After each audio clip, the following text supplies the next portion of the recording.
Você já parou para pensar que, neste exato momento, enquanto você respira lentamente, com o travesseiro afundando um pouco mais sob o peso inevitável do seu cansaço, existe uma fórmula, escondida, silenciosa, discreta, que segura a civilização inteira?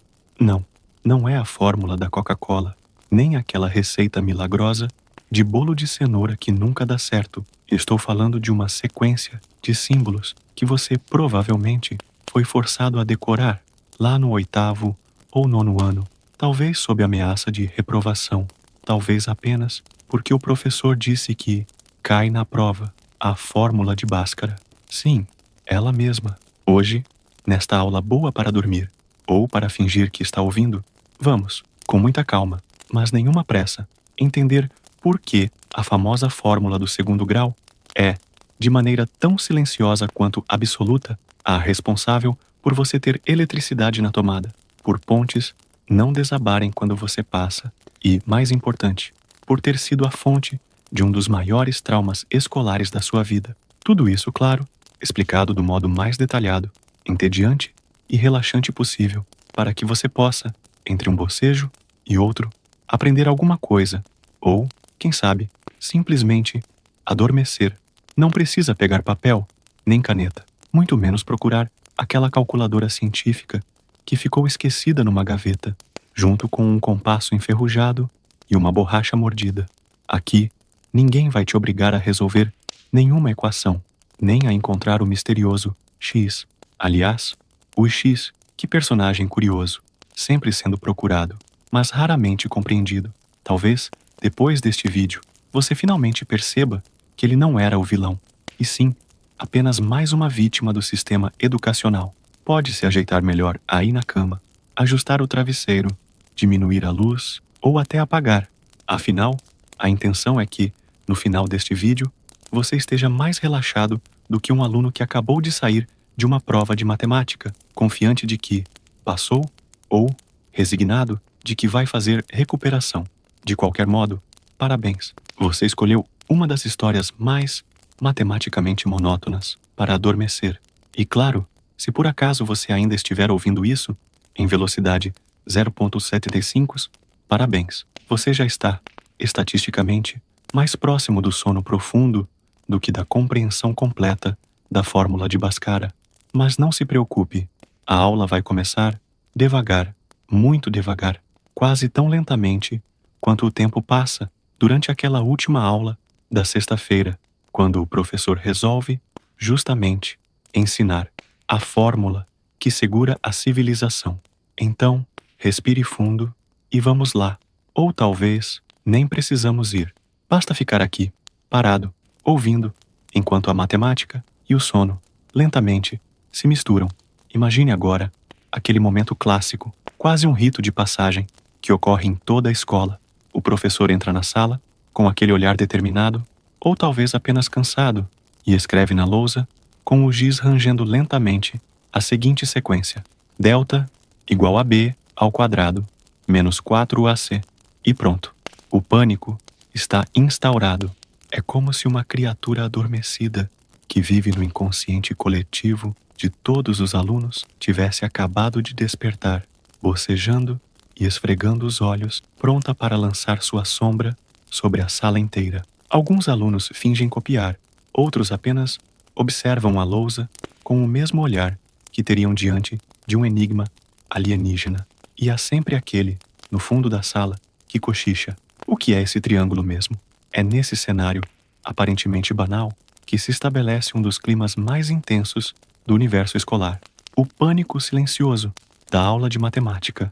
Não o pânico evidente, com gritos e correria, mas aquele pânico sofisticado, interno, que paralisa a alma e aquece as axilas. É um medo que atravessa gerações, escolas, turnos e até fronteiras. E tudo isso por causa de uma fórmula, uma sequência de letras e números que, de algum modo, adquiriu status de assombração, como se fosse um fantasma que ronda o currículo escolar, sempre esperando o momento certo para aparecer e sussurrar: agora, resolva. O curioso é que, para além da dificuldade real que alguns estudantes enfrentam ao lidar com a fórmula de Bhaskara, existe toda uma construção simbólica ao redor dela. Afinal, ela é frequentemente apresentada como a culminação de anos e anos de aulas de matemática, como se tudo o que você tivesse aprendido sobre operações básicas, frações, potenciação e raízes quadradas tivesse apenas um objetivo final: te preparar para esse momento. E o momento chega, e você está lá, segurando o lápis, encarando a lousa, com o coração batendo mais rápido do que deveria e pensando: por quê?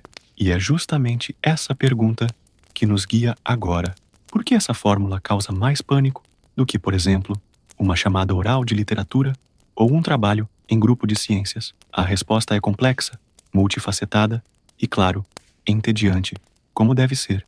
Em primeiro lugar, há o fator simbólico. A fórmula de Bhaskara representa o ápice daquilo que muitos alunos entendem como a matemática escolar. É o ponto em que as operações deixam de parecer apenas manipulações lógicas e passam a se apresentar como uma linguagem quase esotérica, cheia de símbolos misteriosos, raízes quadradas, frações, letras e sinais que exigem uma tradução que nem sempre está disponível. Em segundo lugar, existe a maneira como ela é ensinada, muitas vezes como uma fórmula a ser decorada e não exatamente compreendida. O famoso "decora aí" que cai na prova ecoa em corredores escolares pelo país afora. E assim, sem o devido contexto ou a paciência necessária, a fórmula de Bhaskara acaba se tornando mais um elemento opressor do que libertador. Afinal, quem nunca ouviu o professor ou o livro didático dizer que ela é a fórmula que resolve todas as equações do segundo grau? E quem, diante disso, não sentiu um frio na barriga, como quem percebe que precisa, de fato, entender o que significa resolver uma equação do segundo grau? Por fim, há ainda o aspecto estético da fórmula. Sim, estético. Porque, convenhamos, para um aluno acostumado a lidar com contas mais simples, olhar para aquela sequência pode ser tão impactante quanto observar uma obra de arte abstrata, cheia de linhas desconexas e traços que parecem não ter começo, meio ou fim. O delta, esse triângulo invertido, que surge do nada e promete decidir o destino de toda a conta. O b ao quadrado, com sua potência elevada, que parece querer mostrar quem manda. O 4ac, um produto misterioso. E depois, o mais ou menos, um sinal que, sozinho, já representa a ideia de dúvida e de múltiplas possibilidades. Tudo isso culminando na necessidade de extrair uma raiz quadrada, dividir, subtrair, somar e, com sorte, encontrar um resultado que faça sentido. Agora, respire fundo e pense: como seria o mundo sem fórmulas e sem provas? É uma ideia tentadora, não é? Um mundo onde ninguém precisasse decorar delta igual a b ao quadrado menos 4ac, onde não existissem simulados de sábado de manhã, nem aulas extras para reforçar a compreensão de funções quadráticas. Um mundo onde a matemática fosse apenas uma ideia distante, uma curiosidade acadêmica, restrita a uns poucos estudiosos trancados em bibliotecas empoeiradas. Mas, claro, esse mundo não existe. E, se existisse, muito provavelmente seria um caos, porque, como veremos mais adiante, é justamente a existência de fórmulas, como a de Bhaskara, que permite que a nossa sociedade funcione com o mínimo de organização, desde os cálculos necessários para construir uma ponte até a modelagem que permite o funcionamento de programas de computador. A lógica subjacente a essas fórmulas está presente em praticamente tudo que nos cerca. Voltando para a sala de aula, enquanto o professor termina de escrever a fórmula na lousa e se vira para explicar, com aquela voz que parece sempre misturar cansaço e esperança, você percebe que todos ao seu redor estão compartilhando o mesmo sentimento, uma mistura de confusão, resignação e, quem sabe, um pequeno lampejo de curiosidade. Porque, no fundo, todos querem saber: para que serve isso, afinal? E a resposta que o professor provavelmente dará, ou talvez não, é que a fórmula serve para resolver problemas matemáticos, claro, mas também, de maneira metafórica, problemas da vida, porque a ideia de ter um procedimento, uma sequência lógica, que sempre leva a uma solução, é reconfortante, mesmo que a solução, às vezes, seja imaginar que as raízes da equação são imaginárias e que não existe, de fato, um resultado real. Esse clima de pânico, portanto, é, ao mesmo tempo, um reflexo da complexidade da fórmula e da maneira como a educação muitas vezes lida com ela, como uma obrigatoriedade e não como uma oportunidade de reflexão sobre a lógica e a estrutura do pensamento humano. É um pânico que se repete a cada nova geração, com novos alunos encarando a mesma lousa, o mesmo triângulo, a mesma sequência, e pensando, silenciosamente, por que mesmo que eu preciso saber isso? E nesse momento, talvez alguém, na última carteira, já esteja meio adormecido, com o olhar perdido, enquanto o professor continua explicando a diferença entre uma equação com delta positivo, nulo ou negativo. E nesse estado de semiconsciência, talvez esse aluno esteja, sem saber, vivendo exatamente o que você está vivendo agora.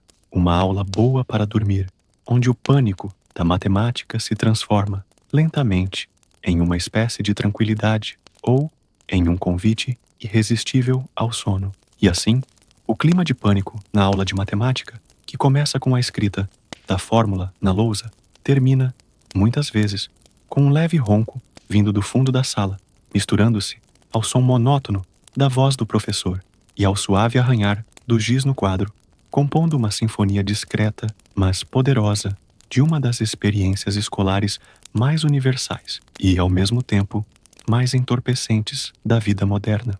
E a fórmula continua lá, na lousa, imóvel, impassível, aguardando pacientemente o próximo turno, a próxima turma, o próximo aluno e, claro, o próximo bocejo, antes da fórmula de Bhaskara se tornar esse ícone absoluto do pânico escolar e da monotonia didática. Houve um tempo, longo, muito longo, em que resolver equações quadráticas era uma aventura épica, digna de ser contada em lendas, ou talvez, numa dessas histórias boas para dormir, como a que você ouve agora. Imagine o cenário. Estamos há milhares de anos, muito antes das salas de aula, cheias de carteiras de madeira desconfortáveis, antes mesmo das apostilas de matemática, impressas com papel reciclado e gráficos coloridos. Um mundo sem calculadoras, sem lápis, sem papel. Só você, a areia do deserto e uma tábua de argila. Sim, porque a nossa história começa lá, na Mesopotâmia, onde os antigos babilônios, por volta de 2000 a.C., já estavam às voltas com problemas que, veja só, poderiam muito bem ser resolvidos com uma equação quadrática. Só que, diferente de hoje, eles não tinham o conforto de uma fórmula padronizada, universal, com um delta para anunciar se a resposta era boa ou trágica. Nada disso. Eles faziam tudo na raça. Escreviam os problemas em caracteres cuneiformes, com estiletes de madeira, sobre argila úmida, que depois era deixada secar ao sol. E se errassem? Bom, melhor acertar de primeira, porque apagar uma tábua de argila não era tão simples quanto passar uma borracha. Naquela época, as equações surgiam, principalmente, de problemas práticos: calcular a área de um campo, determinar o comprimento de um lado de um terreno, ou resolver questões relacionadas à divisão de colheitas. Sim, a matemática nasceu, de certo modo, para resolver dilemas agrários, um detalhe que raramente nos contam na escola. Assim, ao invés de escrever uma equação do tipo x ao quadrado mais b vezes x mais c igual a zero, o escriba babilônico anotava algo como: o produto de um número com ele mesmo, somado ao triplo do mesmo número, resulta em 24. E a partir daí, começava a resolver, com métodos verbais, descrições geométricas e muita paciência. Você, confortável na sua cama ou sofá, pode imaginar o quão desgastante seria esse processo. Nenhuma notação algébrica, nenhuma simbologia padronizada. Tudo era feito por meio de procedimentos que hoje chamaríamos de algoritmos, mas que para eles eram simplesmente tradições, passadas de mestre para aprendiz. E o mais curioso, eles já aplicavam, de maneira intuitiva, o que hoje chamamos de completar o quadrado, uma técnica fundamental para a resolução de equações quadráticas e que, muito tempo depois, se tornaria a base para a criação da fórmula de Bhaskara, avançando lentamente na linha do tempo, e como você já percebeu, aqui nada é apressado. Chegamos à Grécia Antiga, onde matemáticos como Euclides e Diofanto deram contribuições importantes para a sua álgebra. Mas, veja bem, os gregos eram apaixonados por geometria. Eles não gostavam dessa coisa de resolver equações com números e letras. Não.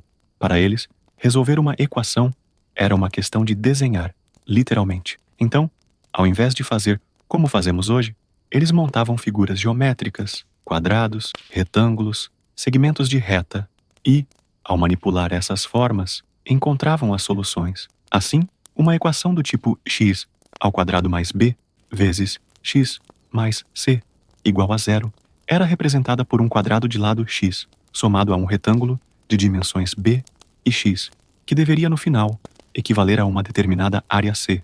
Pode parecer estranho, ou até mesmo excessivamente visual, para quem está acostumado a ver apenas números rabiscados em folhas de caderno, mas para os gregos fazia todo o sentido. Eles acreditavam que a matemática era, essencialmente, uma expressão da harmonia do universo, e que essa harmonia se manifestava, primordialmente, por meio das formas geométricas. Resolver uma equação, portanto, não era apenas uma questão de cálculo, mas quase um exercício filosófico, uma contemplação da ordem natural das coisas e, claro, um processo bem mais demorado do que o que fazemos hoje, o que, por sinal, é perfeito para o ritmo desta nossa aula boa para dormir. Ainda assim, mesmo com todos esses esforços, ninguém parecia particularmente interessado em criar uma fórmula geral, uma espécie de atalho universal para resolver qualquer equação do segundo grau. Isso porque, até então, a ideia de notação algébrica, essa que permite transformar um problema em uma sequência simbólica e manipular as variáveis livremente, ainda não havia sido plenamente desenvolvida. Cada problema era resolvido como um caso isolado, com técnicas específicas que exigiam muito mais do raciocínio geométrico do que da aplicação mecânica de uma fórmula. É apenas com a ascensão da álgebra, principalmente no mundo islâmico, a partir do século IX, que começamos a nos aproximar daquilo que hoje conhecemos como a fórmula de Bhaskara. Matemáticos como Al-Khwarizmi, de quem deriva a palavra algoritmo, desenvolveram métodos mais sistemáticos para resolver equações quadráticas. E, veja só, também utilizavam o método de completar o quadrado, mas já começavam a expressar as operações de maneira mais próxima da álgebra que conhecemos atualmente. Al-Khwarizmi, por exemplo, escreveu um tratado chamado O Compêndio sobre o Cálculo pela Completude e pelo Balanceamento, onde apresentava, de forma extremamente didática e, claro, infinitamente mais prolixa do que qualquer manual de hoje, a resolução de diversos tipos de equações. Embora ainda não utilizasse símbolos como x, b ou c, ele já propunha uma série de procedimentos que basicamente correspondiam ao que hoje chamamos de resolução de equações quadráticas. E, é claro, fazia isso com uma calma invejável, provavelmente sentado sobre almofadas, com rolos de pergaminho ao seu redor, enquanto o vento quente do deserto agitava as cortinas de sua tenda. Se você está começando a achar que a evolução da resolução das equações quadráticas é lenta, arrastada, quase hipnótica, parabéns, está começando a entrar no espírito desta nossa história boa para dormir. Afinal, a matemática, assim como o sono, não se apressa. Ela vai, lentamente, construindo suas bases, uma sobre a outra, até que, quando menos se espera, surge uma fórmula que, de tão simples e elegante, passa a ser ensinada em praticamente todas as escolas do mundo, tornando-se tão onipresente quanto os próprios bocejos que ela inevitavelmente provoca. Mas ainda não chegamos lá. Antes disso, precisamos falar dos matemáticos indianos, que entre os séculos VII e XII também deram contribuições fundamentais para o desenvolvimento da álgebra e da resolução de equações quadráticas. Foi nesse contexto que viveu Bhaskara Acharya, ou Bhaskara II, o matemático cujo nome, curiosamente, ficou associado à fórmula, que, na verdade, Não foi ele quem criou, mas sobre isso falaremos, lentamente, sem pressa, no próximo momento desta nossa narrativa.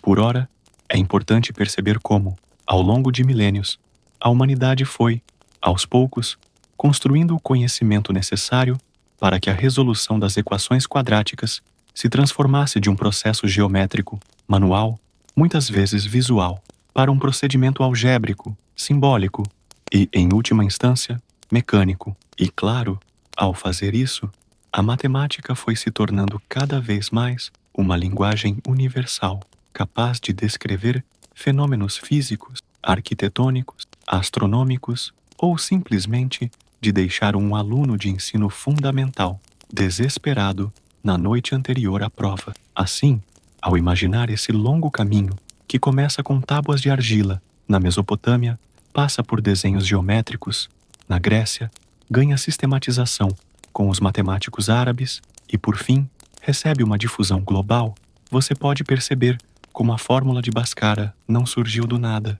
Ela é fruto de séculos e séculos de raciocínio humano, de tentativa e erro, de contemplação e pragmatismo. E ao compreender isso, talvez, apenas talvez, você consiga olhar para ela com um pouco menos de medo e um pouco mais de respeito. Ou, quem sabe, apenas com o mesmo olhar sonolento que agora repousa sobre esta narrativa, enquanto o som da minha voz se mistura ao ritmo da sua respiração e ao silêncio acolhedor de uma aula boa para dormir.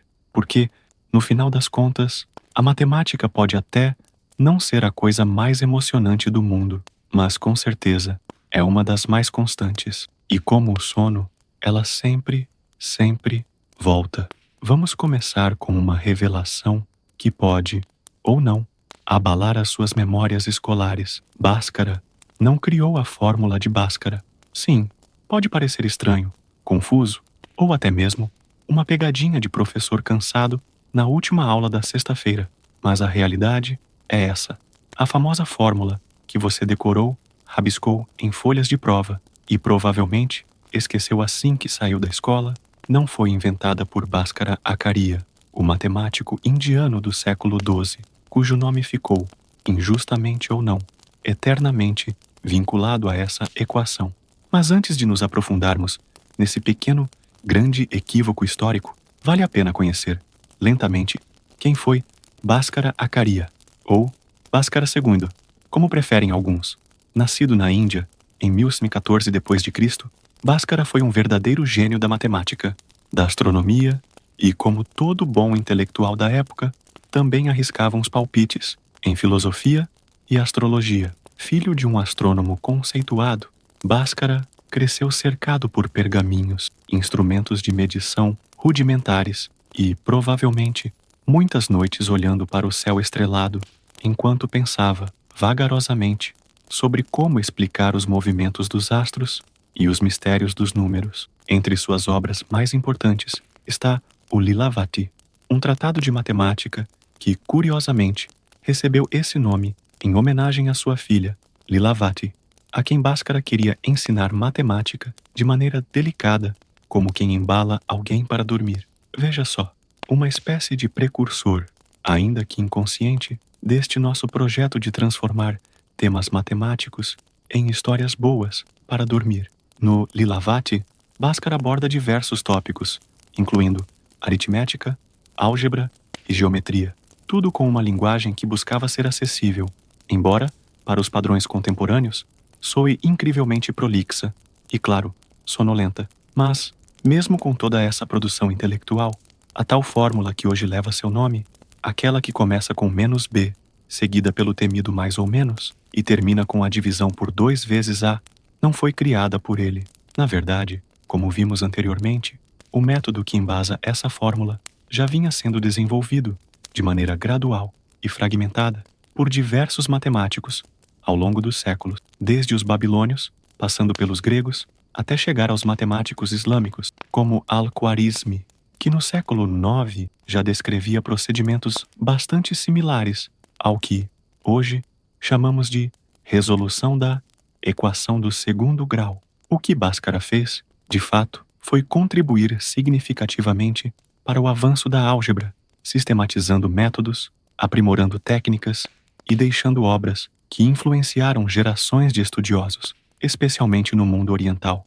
Mas a fórmula, aquela que você pode recitar quase automaticamente, menos b, mais ou menos a raiz de delta, sobre 2 vezes a, essa foi desenvolvida na Europa, muito tempo depois, quando a notação algébrica começou finalmente a tomar a forma que conhecemos hoje. Esse fenômeno, em que um nome acaba associado a uma ideia ou invenção com a qual teve pouco ou nenhum envolvimento direto, não é raro na história da ciência. Existem diversos exemplos. O Teorema de Pitágoras, por exemplo, já era conhecido por matemáticos babilônios muito antes de Pitágoras nascer. O número de Avogadro foi batizado em homenagem a um cientista que nunca calculou seu valor. E claro, a fórmula de Bhaskara, que homenageia, de maneira talvez equivocada, um matemático que nunca a apresentou nesse formato. Mas por que, então, essa associação se consolidou? A resposta é, como quase tudo nesta nossa aula, boa para dormir, longa, burocrática e, claro, um pouco entediante.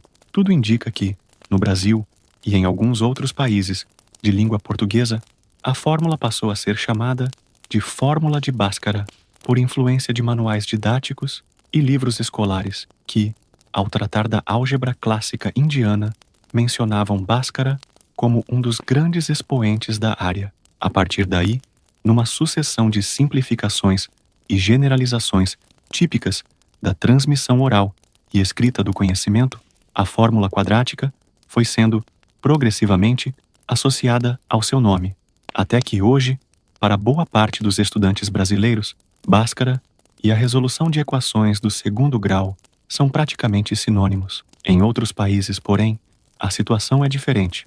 Nos Estados Unidos e na maioria dos países europeus, fala-se simplesmente em fórmula quadrática, sem menção a qualquer matemático em específico. O foco está no procedimento, não no nome. Talvez, quem sabe, esse anonimato contribua para uma relação um pouco menos traumática com a fórmula. Afinal, quando algo tem um nome próprio, ganha também uma certa aura de importância, de inevitabilidade e, claro, de temeridade. Agora, imagine por um momento como seria a sua trajetória escolar se, ao invés de fórmula de Bhaskara, ela fosse chamada apenas de a fórmula do segundo grau. Talvez parecesse menos imponente, menos mítica, menos assustadora. Talvez o professor dissesse: hoje vamos aprender a fórmula do segundo grau, e a turma apenas balançasse a cabeça, resignada, mas sem aquele arrepio na espinha que Bhaskara parece provocar. Ou talvez nada disso fizesse diferença, e o pânico continuasse o mesmo, porque no final das contas, não é o nome que assusta, mas sim a combinação de letras, números, raízes quadradas e o temido mais ou menos. Seja como for, a verdade é que Bhaskara Acharya merece, sim, ser lembrado e celebrado como um dos grandes matemáticos da história, não exatamente por ter criado a fórmula que leva seu nome, mas por ter contribuído decisivamente para o desenvolvimento da álgebra e, consequentemente, para a construção do conhecimento matemático que, séculos mais tarde, culminaria na formalização e disseminação da resolução das equações quadráticas.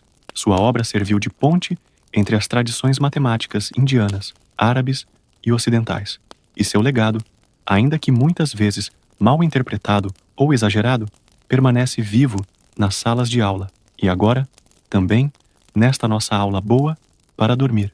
E talvez seja justamente essa confusão histórica que confere à fórmula de Bhaskara um charme a mais, uma espécie de ironia silenciosa que perpassa toda a sua trajetória. Ela não foi criada por Bhaskara, mas leva seu nome. Não foi pensada como um trauma escolar, mas se transformou em um.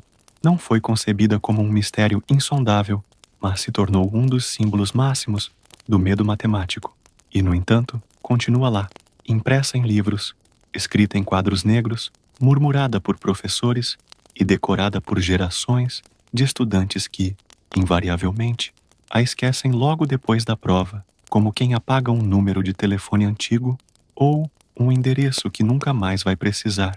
Então, Da próxima vez que você ouvir alguém falar com aquela entonação solene sobre a fórmula de Bhaskara, poderá sorrir, ou talvez apenas bocejar, como quem se despede de mais um equívoco histórico transformado em tradição escolar. Poderá pensar, com aquele mesmo olhar sonolento que agora repousa sobre esta narrativa: ela não foi criada por ele, mas está tudo bem, porque no fundo, a matemática, assim como a história, é feita dessas pequenas confusões, dessas apropriações involuntárias, que com o tempo se transformam em verdades tão aceitas que quase ninguém mais se dá ao trabalho de questionar.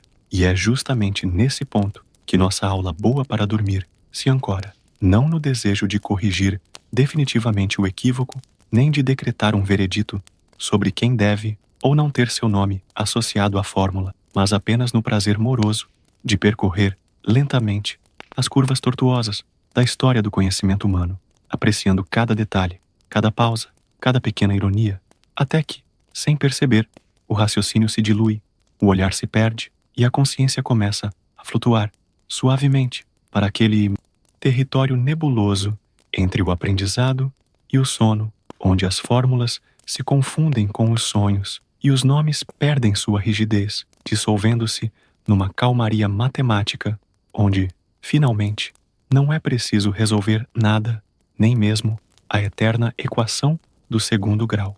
A fórmula quadrática, ou como preferimos carinhosamente chamá-la, a fórmula de Bhaskara, é composta por um amontoado de símbolos que, para quem vê pela primeira vez, parece mais uma senha aleatória criada por um gerador automático do que uma solução matemática elegante. É uma sequência que intimida, assusta e, paradoxalmente, resolve problemas que, sem ela, poderiam nos custar semanas de tentativas frustradas com lápis e papel. Agora, com toda a calma do mundo e sem nenhuma intenção de que você memorize ou, muito menos, resolva alguma equação, vamos olhar de perto e de maneira dolorosamente detalhada para cada pedacinho dessa fórmula que segura a civilização. Comecemos com o delta, a primeira aparição dramática na sequência. Ele surge assim, isolado, com esse formato de triângulo, como quem quer chamar atenção, mas ao mesmo tempo não revela exatamente o que quer. Delta, para muitos estudantes, representa apenas um obstáculo, uma barreira a ser transposta, mas na verdade, ele é apenas um mensageiro. Sim, porque o delta não resolve nada, ele apenas informa. Ele diz, com toda a fleuma matemática, se a sua equação terá duas soluções reais, uma solução única ou nenhuma solução real. É, portanto, mais um juiz do que um executor, como aquele colega de sala que nunca faz nada no trabalho em grupo, mas ainda assim decide a nota de todo mundo. Logo depois, vem a definição desse delta. Delta igual AB ao quadrado menos 4 vezes A vezes C. Uma sequência que, mesmo para quem não entende de matemática, parece importante. O B ao quadrado menos 4 vezes a multiplicação de A por C. E por que 4? Por que não 3 ou 5?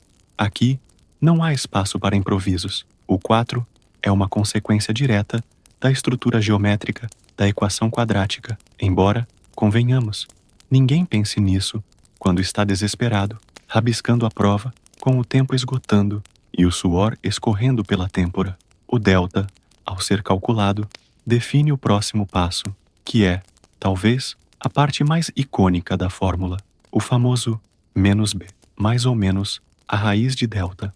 Aqui temos uma bela metáfora para a vida. Às vezes, precisamos somar, outras vezes, subtrair, e quase sempre não sabemos exatamente qual é a melhor escolha. O mais ou menos, simbolizado por esse charmoso place, é uma lembrança constante de que, em algumas situações, existem múltiplas respostas e nenhuma delas é, necessariamente, a certa ou a errada, apenas são. Esse símbolo, aparentemente tão pequeno, carrega consigo uma dualidade poderosa. Ele não apenas amplia as possibilidades, mas também multiplica a ansiedade do estudante. Afinal, como saber qual dos dois caminhos seguir? A resposta, como sempre, está na interpretação do problema.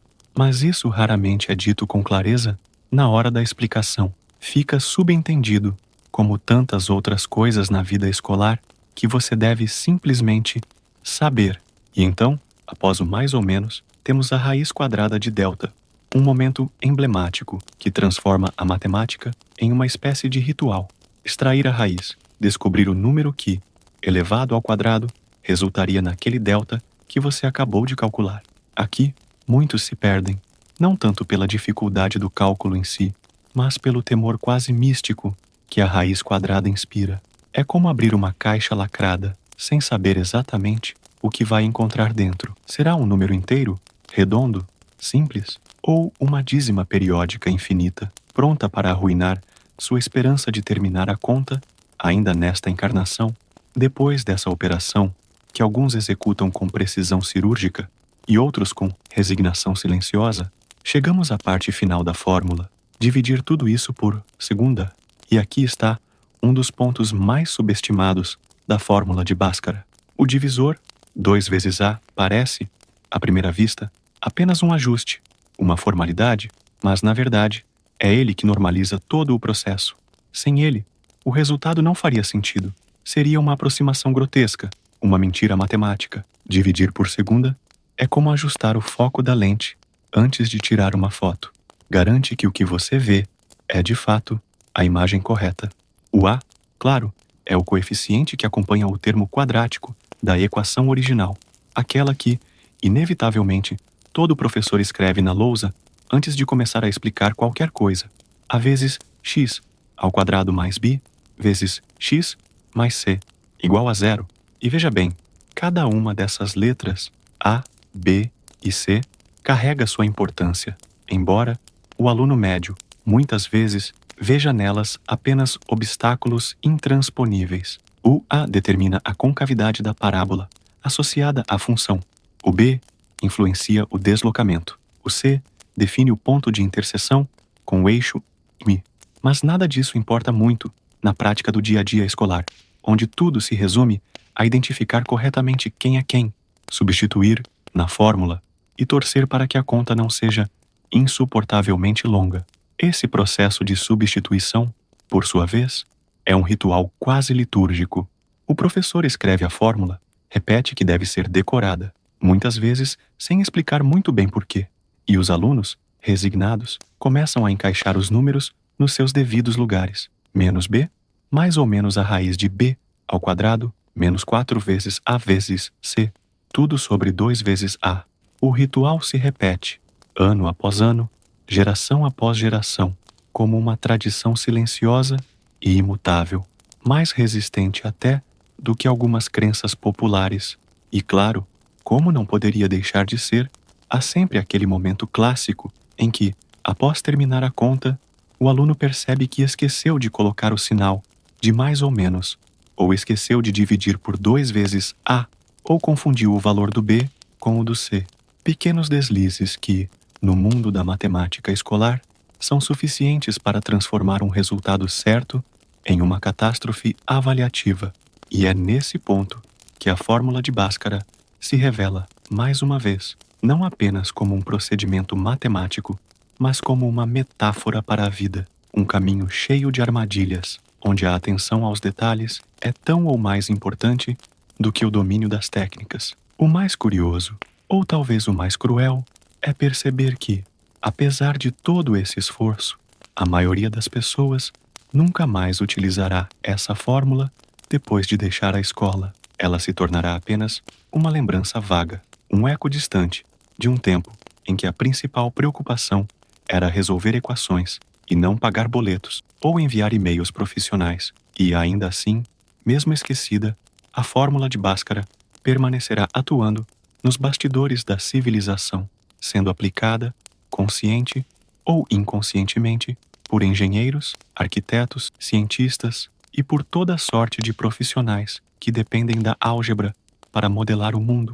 Assim, quando olhamos para a fórmula com essa lente pausada e contemplativa, percebemos que ela é mais do que uma sequência de operações. É um símbolo da capacidade humana de transformar problemas complexos em soluções sistemáticas, de reduzir o caos a um procedimento e de transmitir esse conhecimento através dos séculos, mesmo que, em alguns casos, seja apenas para garantir que um aluno consiga, com sorte, gabaritar uma questão de prova. E talvez, apenas talvez, esse seja o verdadeiro charme da fórmula de Bhaskara, sua simplicidade disfarçada de complexidade, sua aparente rigidez escondendo uma flexibilidade elegante, sua universalidade mascarada sob uma fachada de dificuldade escolar, uma fórmula que, ao mesmo tempo em que assusta, acolhe, que provoca pesadelos, mas também é capaz de embalar, lentamente, histórias como esta, que você ouve agora, com os olhos pesando, a respiração desacelerando e a consciência se afastando suavemente, enquanto as letras e símbolos vão se dissolvendo, devagar, como se nunca tivessem realmente existido fora do quadro negro, da folha de papel, ou deste roteiro que insiste em prosseguir, mesmo quando você já começa, lentamente, a adormecer. Imagine, agora, um mundo onde você realmente precisa usar a fórmula de Bhaskara no dia a dia. Não estou falando daquele pesadelo recorrente em que você entra despreparado numa prova de matemática, ou daquele raro momento em que alguém, por algum motivo inexplicável, resolve te perguntar sobre a fórmula durante uma conversa casual no elevador. Estou falando de um mundo hipotético, ou nem tanto, onde situações absolutamente banais exigem a aplicação dessa equação, transformando a mais simples das tarefas em um desafio algébrico digno de um campeonato internacional de cálculo mental. Vamos, com toda a calma que esta aula boa para dormir exige, imaginar que você decidiu fazer algo completamente inofensivo, lançar uma bolinha de gude pelo corredor de casa, talvez por tédio, talvez por nostalgia, ou, quem sabe, apenas para ver até onde ela vai. Pois bem, sem que você perceba, nesse exato momento, você está criando uma situação que envolve uma equação do segundo grau. Sim, porque a trajetória da bolinha descreve uma parábola, aquela curva bonitinha e perfeitamente simétrica que, adivinhe só, pode ser modelada com uma função quadrática. E se, por algum motivo, você quisesse prever exatamente onde ela vai parar, qual será a altura máxima que ela vai atingir, ou qual o momento exato em que ela vai bater na quina da parede, você teria que recorrer, inevitavelmente, à nossa velha conhecida fórmula de Bhaskara.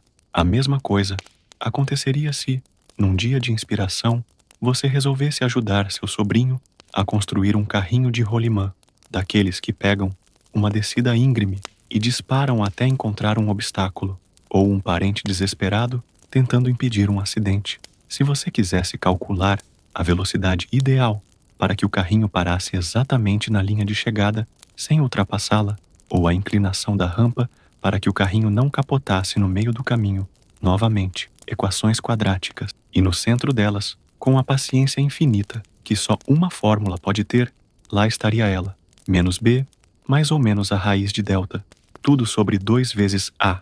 É claro que, na prática, quase ninguém faz esses cálculos na vida real. A bolinha de gude vai ser lançada com um impulso aleatório. O carrinho de rolimã vai ser empurrado com entusiasmo e imprudência. E o máximo que vai acontecer é alguém gritar "Cuidado!" antes do impacto iminente. Mas a verdade permanece. Por trás de cada uma dessas situações, aparentemente simples, há um modelo matemático baseado, invariavelmente, na lógica das funções quadráticas. E é justamente aí que entra a ironia fundamental deste bloco da nossa narrativa. Porque, ao contrário do que se diz por aí, que nunca mais vamos usar isso na vida, a fórmula de Bhaskara está, sim, presente em várias situações cotidianas, ainda que você não perceba ou não a utilize conscientemente.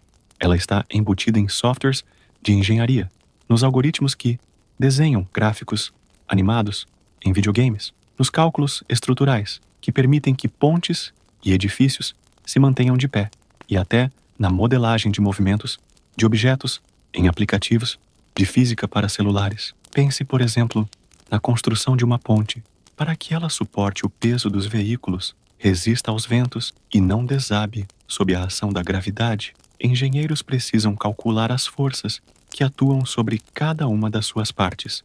Essas forças, quase sempre, se expressam por meio de funções quadráticas que descrevem a deformação de materiais, a distribuição de cargas e o comportamento de estruturas sob tensão.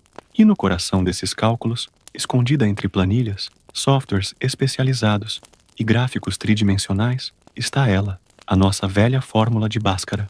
O mesmo vale para a arquitetura. Quando um arquiteto projeta um prédio, ele não está apenas desenhando formas bonitas e modernas. Ele precisa garantir que cada parte da estrutura seja segura, estável e funcional. Para isso, cálculos estruturais, baseados em funções quadráticas, são essenciais, especialmente em elementos como arcos, cúpulas e vigas curvas. E mais uma vez, ainda que você não veja, nem pense nisso, enquanto atravessa uma passarela ou entra num prédio, é a álgebra, com suas equações do segundo grau, que está garantindo a sua segurança. Agora, talvez você esteja pensando, tudo bem, mas eu não sou engenheiro nem arquiteto. Eu só queria dormir ouvindo uma história boa. E tem toda a razão. Por isso, vamos seguir com mais um exemplo, absolutamente mundano e, ao mesmo tempo, matematicamente sofisticado. O salto de um sapo. Imagine que um sapo, motivado por razões que só ele conhece, decide pular de uma margem do rio até uma pedra no meio do caminho. A trajetória do salto, adivinhe só, é uma parábola que pode ser modelada com uma função do segundo grau. Se por algum motivo você precisasse prever se o sapo vai atingir a pedra ou se vai cair na água, bastaria aplicar a fórmula de Bhaskara e, voilá, teríamos a resposta. Claro que o sapo não sabe disso, nem se importa. Ele apenas salta, confiante em seus instintos milenares. Mas nós, humanos, insistimos em modelar, prever e calcular tudo.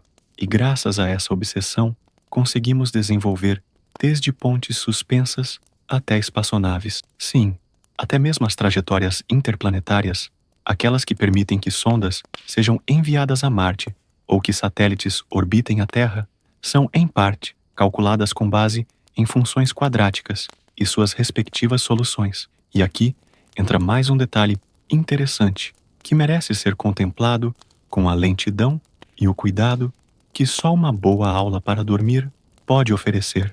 O fato de que a fórmula de Bhaskara é, ao mesmo tempo, inútil e indispensável. Inútil, no sentido de que você, indivíduo comum, dificilmente irá se deparar com uma situação em que precisará, pessoalmente, pegar papel, caneta e resolver uma equação do segundo grau para seguir com sua vida. Indispensável, porque sem ela, sem o conhecimento acumulado que ela representa, a nossa civilização simplesmente não poderia ter atingido o grau de complexidade e sofisticação que possui hoje. Essa contradição é talvez uma das coisas mais belas da matemática, sua capacidade de ser simultaneamente prática e abstrata, concreta e teórica, invisível e onipresente. A fórmula de Bhaskara, com seu charme meio esquisito, simboliza perfeitamente essa dualidade. Ela não está na sua carteira, nem no seu bolso, mas está no prédio onde você mora, na ponte por onde você passa, no elevador que você usa, no avião que te leva para as férias, no celular com o qual você talvez esteja ouvindo este vídeo agora. E, como se tudo isso não fosse suficiente, ainda há outro aspecto que torna a fórmula especialmente interessante: sua função pedagógica. Mesmo que você nunca mais precise resolver uma equação do segundo grau, o processo de aprender a fórmula, compreender seus elementos, seguir seu passo a passo, tudo isso desenvolve habilidades cognitivas fundamentais, como o raciocínio lógico, a atenção aos detalhes e a capacidade de seguir procedimentos complexos. Em outras palavras, quando você aprende a fórmula de Bhaskara, não está apenas aprendendo a resolver uma equação, está aprendendo a pensar de forma estruturada, a lidar com processos em várias etapas, a compreender que problemas aparentemente insolúveis podem ser vencidos com paciência, método e persistência. São competências que, mesmo que não pareçam, você levará para outras áreas da vida, desde organizar uma viagem até montar um móvel da loja de departamentos, passando por coisas ainda mais complexas, como tomar decisões importantes ou resolver conflitos. E assim, enquanto você continua ouvindo calmamente esta narrativa que avança lenta e, inexoravelmente, pode começar a perceber que a fórmula de Bhaskara não é apenas uma memória escolar desconfortável, mas uma espécie de metáfora para a própria existência humana, um conjunto de variáveis, um cálculo de possibilidades, uma busca constante por soluções, mesmo quando o delta insiste em ser negativo, ou quando a raiz parece impossível de extrair. E no fim, como sempre, tudo se resolve, ou não. O importante é perceber que, mesmo sem você perceber, a fórmula de Bhaskara está aí, presente, sustentando silenciosamente a complexa estrutura que chamamos de civilização, enquanto você, serenamente, pode seguir ouvindo, ou simplesmente adormecer, porque no fim das contas, resolver a equação não é o mais importante. O mais importante é talvez apenas descansar. Você pode até não perceber, mas a fórmula de Bhaskara está escondida por trás de praticamente tudo que funciona, resiste e permanece de pé ao seu redor. Ela é como aquele funcionário silencioso que nunca aparece nas reuniões, não pede aumento, não reclama do cafezinho frio, mas que sem ele, a empresa inteira simplesmente desmoronaria. Essa fórmula, que muitos veem apenas como uma sequência aterrorizante de símbolos, está, na verdade, sustentando o mundo moderno de forma invisível, porém absolutamente indispensável. Vamos começar com a engenharia civil, um campo onde a fórmula de Bhaskara atua nos bastidores como um verdadeiro super-herói anônimo. Sempre que se projeta uma ponte, uma viga, um viaduto ou até mesmo uma simples estrutura metálica para suportar um toldo, há cálculos complexos para determinar se aquela estrutura vai aguentar o peso, a tensão, a força do vento, a fadiga dos materiais ao longo do tempo. E adivinhe qual é uma das ferramentas essenciais nesse processo? Sim, ela mesma, a função quadrática. As fórmulas que modelam os esforços e deformações de uma estrutura são expressas em equações do segundo grau. E como se resolve isso? Exatamente, aplicando a nossa velha amiga, menos b, mais ou menos a raiz de delta, sobre 2 vezes a. Assim, sem alarde, sem glamour, a fórmula de Bhaskara garante que as pontes não desabem enquanto você atravessa calmamente, talvez até bocejando ou distraído, ouvindo esta aula boa para dormir.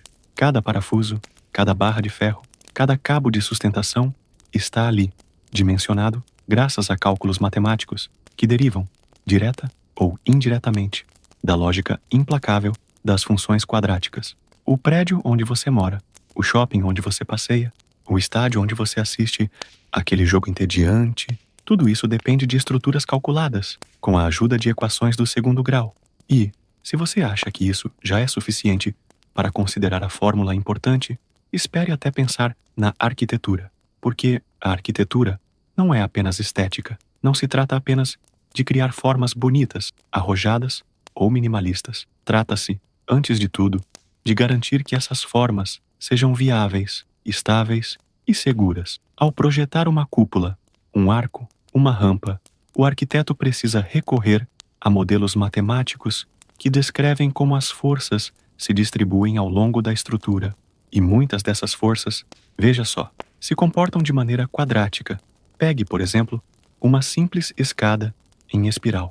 Parece uma obra de arte, um capricho estilístico, mas para que ela suporte o peso das pessoas que sobem e descem diariamente, sem risco de desabar, foi preciso modelar sua curvatura, sua resistência, seus pontos de apoio, e tudo isso envolve, mais uma vez, a nossa querida fórmula do segundo grau, e você nem percebe. Sobe e desce os degraus, como se fosse a coisa mais natural do mundo, sem imaginar que, ali, silenciosamente, Bhaskara está fazendo o seu trabalho, e não para por aí.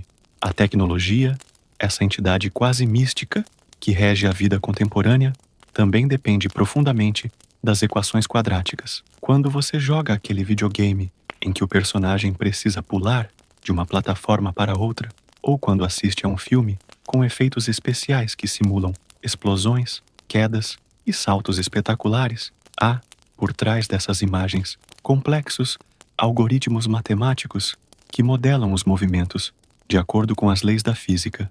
E, como sabemos, muitas dessas leis se expressam por meio de funções quadráticas. A trajetória de um objeto lançado ao ar, o tempo que ele leva para atingir determinada altura, a distância que ele percorre antes de tocar o chão, tudo isso pode ser descrito por uma função do segundo grau.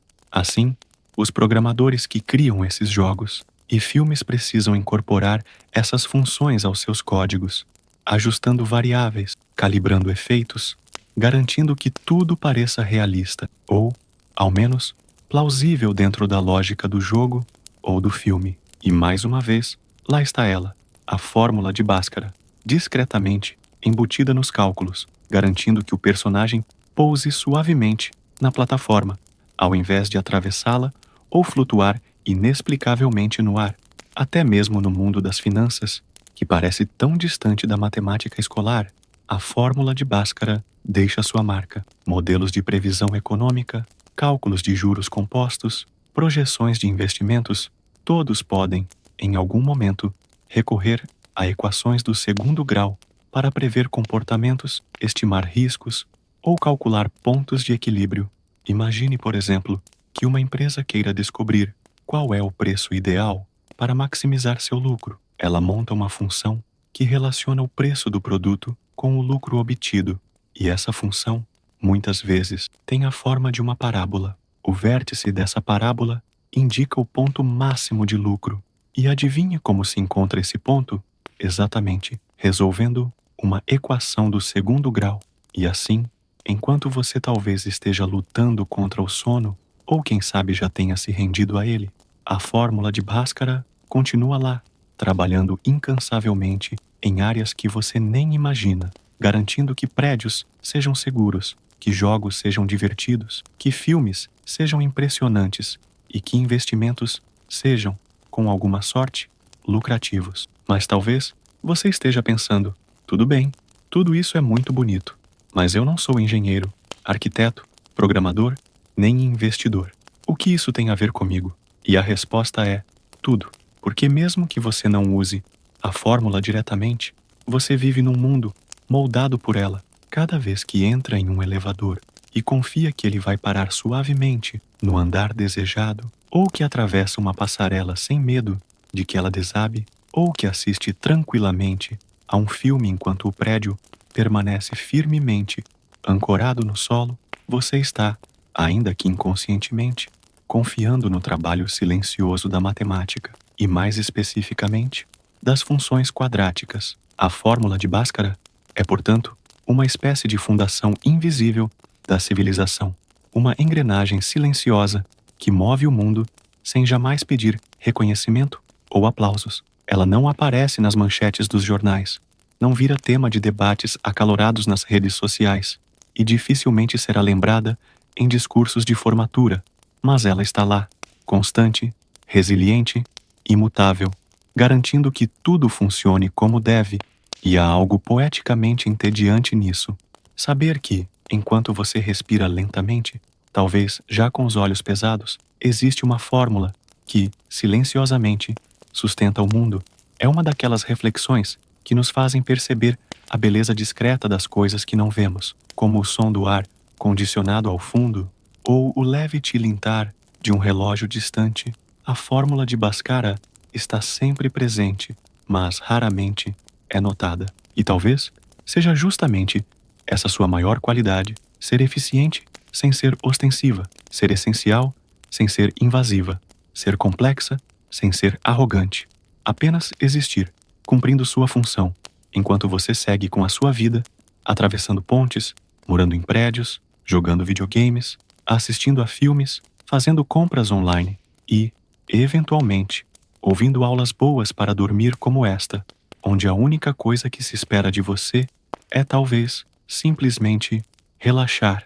E assim seguimos, lentamente, nesta contemplação monótona e serena da fórmula que segura a civilização, sem pressa de concluir, sem urgência de resolver, apenas deixando que as palavras se alonguem, se repitam, se estiquem como uma equação interminável, enquanto o mundo continua girando, silenciosamente, equilibrado sobre o sólido, imperturbável e agora, inevitavelmente sonolento, ombro da álgebra. Quando pensamos na relação entre a fórmula de Bhaskara e o ensino brasileiro, imediatamente nos vem à mente uma cena clássica, quase uma pintura expressionista em preto e branco. O quadro negro rabiscado com símbolos desconexos, o professor com um olhar meio perdido, meio determinado, e uma turma silenciosa, ora paralisada pelo medo, ora alheia, como quem contempla um destino que não pode ser alterado. A fórmula de Bhaskara não é apenas uma parte do currículo escolar brasileiro. Ela é, para muitos, o próprio símbolo do trauma, da superação e, para alguns poucos, quem sabe, até da vitória. Por décadas, ou talvez séculos, pois o tempo no contexto escolar parece sempre flutuar numa linha cronológica própria. A fórmula de Bhaskara foi ensinada como um rito de passagem, um teste definitivo de resistência matemática. Não basta apenas entender a operação, é preciso também decorar sua sequência, aplicar com precisão cirúrgica e, principalmente, suportar a pressão psicológica de resolver problemas do segundo grau em ambientes pouco propícios à concentração, salas barulhentas, quadros mal apagados, professores apressados e aquela sensação constante de que a prova está chegando, mesmo quando não está. Talvez seja esse o motivo pelo qual, no Brasil, a fórmula tenha ganhado um status quase mítico. Ela aparece não só nos livros didáticos, mas também em memes, piadas escolares, relatos de pesadelos acadêmicos e até mesmo em músicas e crônicas que fazem piada do sofrimento coletivo causado por ela. Quem nunca ouviu, ou, quem sabe, até disse: "Nunca mais vou usar isso na minha vida."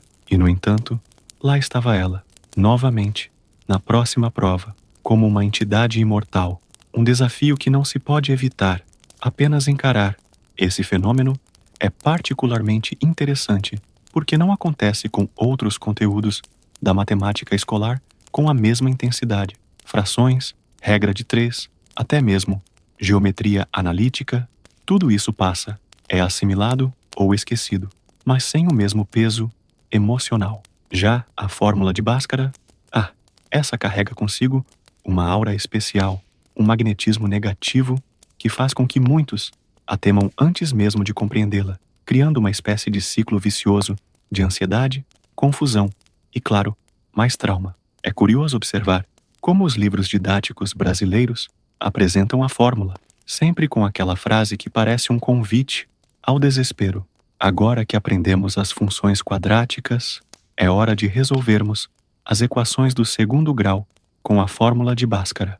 Uma sentença que, por si só, já provoca calafrios. Em seguida, vem a fórmula, destacada, muitas vezes, em um box colorido, como se fosse um aviso de perigo. Menos b, mais ou menos a raiz quadrada de delta, sobre 2 vezes a. E ao lado, invariavelmente, um exemplo prático. Um objeto é lançado verticalmente com uma velocidade inicial de x metros por segundo, como se lançar objetos verticalmente fosse uma atividade cotidiana e corriqueira que justificasse tamanha necessidade de resolução algébrica. Mas o que esses livros muitas vezes não dizem, ou não explicam suficientemente, é o contexto, a beleza estrutural, ou até mesmo a história por trás da fórmula.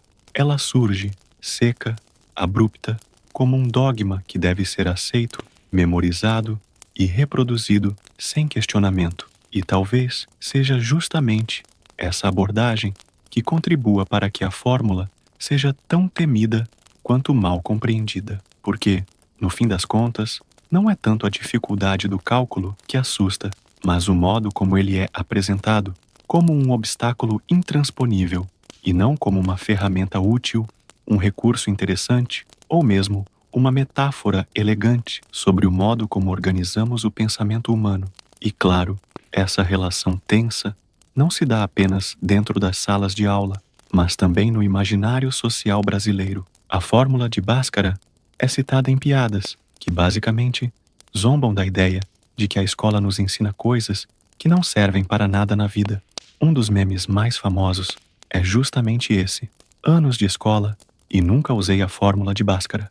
Uma crítica implícita ao sistema educacional, mas que ao mesmo tempo reforça a ideia de que ela é um conteúdo que marca profundamente a trajetória escolar, seja pelo trauma, seja pela superação. E sim, há também quem veja a fórmula de Bhaskara como uma espécie de desafio superado, um troféu simbólico que diferencia aqueles que conseguiram atravessar a selva das funções quadráticas e sair do outro lado relativamente ilesos. É o famoso: passei por Bhaskara, posso passar por qualquer coisa.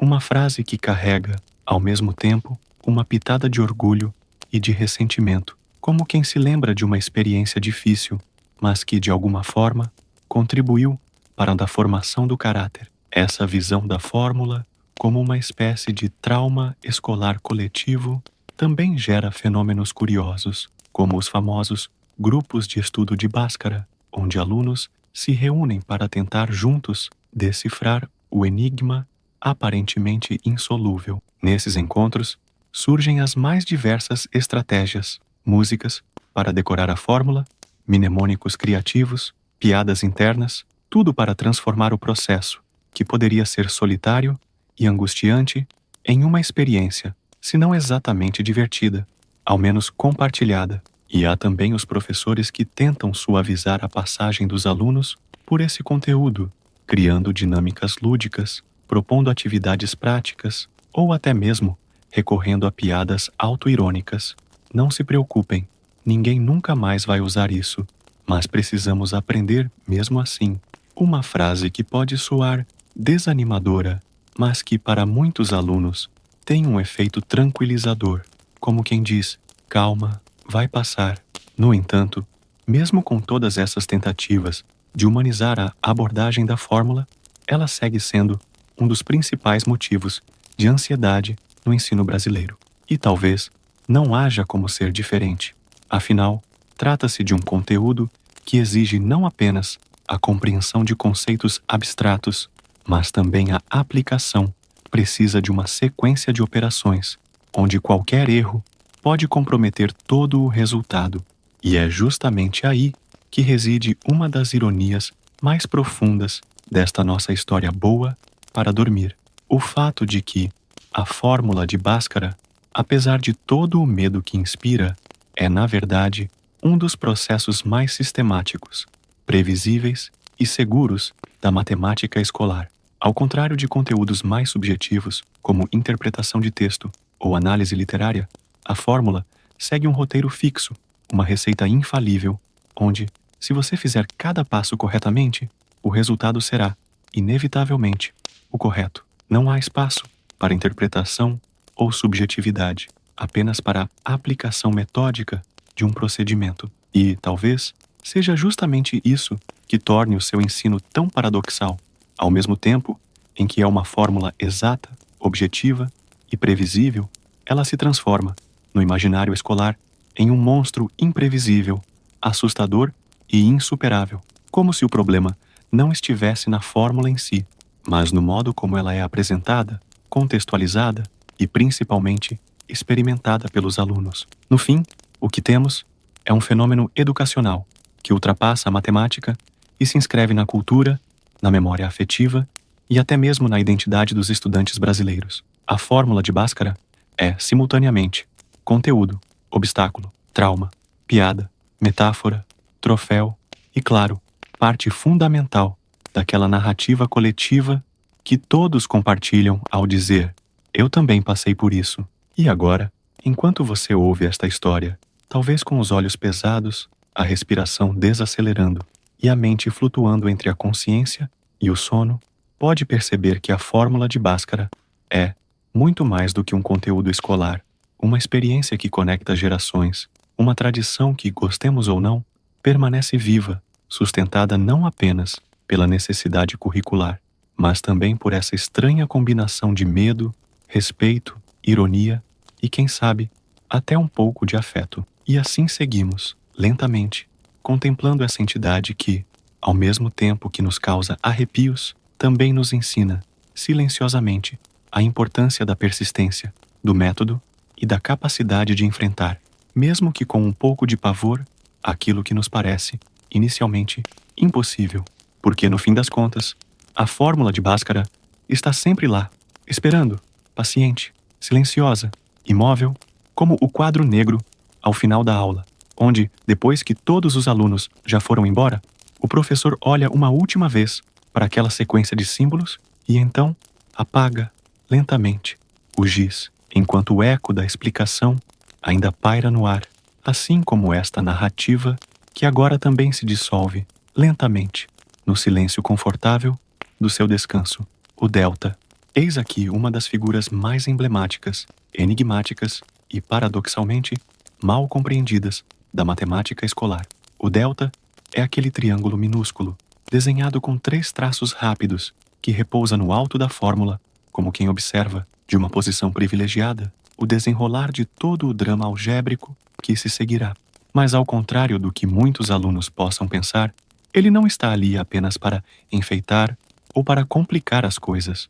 Embora, convenhamos, ele faça muito bem as duas coisas. O delta é o protagonista silencioso da equação quadrática, aquele que, com um simples valor, decide o destino da resolução: vida longa, a equação ou uma existência miseravelmente sem solução real. Vamos então, com a paciência de quem sabe que não há pressa alguma, desvendar esse personagem central, sem nos preocupar se, ao final, você ainda estará acordado ou já terá se rendido ao sono, embalado pelo ritmo monótono e hipnótico desta explicação.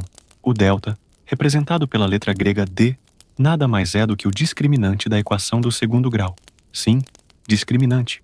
Essa palavra que, por si só, já carrega um peso, uma função, um julgamento. O delta discrimina, separa, classifica. Ele olha para a equação e decide, sem qualquer emoção, se haverá 2 soluções reais distintas, uma solução real dupla ou, simplesmente, se não haverá solução real alguma. E ele faz isso com uma elegância fria e implacável, simplesmente aplicando a fórmula que todos conhecemos: delta igual a b ao quadrado menos 4 vezes a vezes c. Apenas isso, o quadrado do coeficiente b, subtraído de 4 vezes o produto entre os coeficientes a e c. Uma operação simples, aparentemente inofensiva, mas que determina tudo o que virá a seguir. O delta é como aquele juiz que nem sequer olha para os réus antes de decidir a sentença. Apenas analisa os números, os encaixa na fórmula e, a partir daí, dita o destino da equação.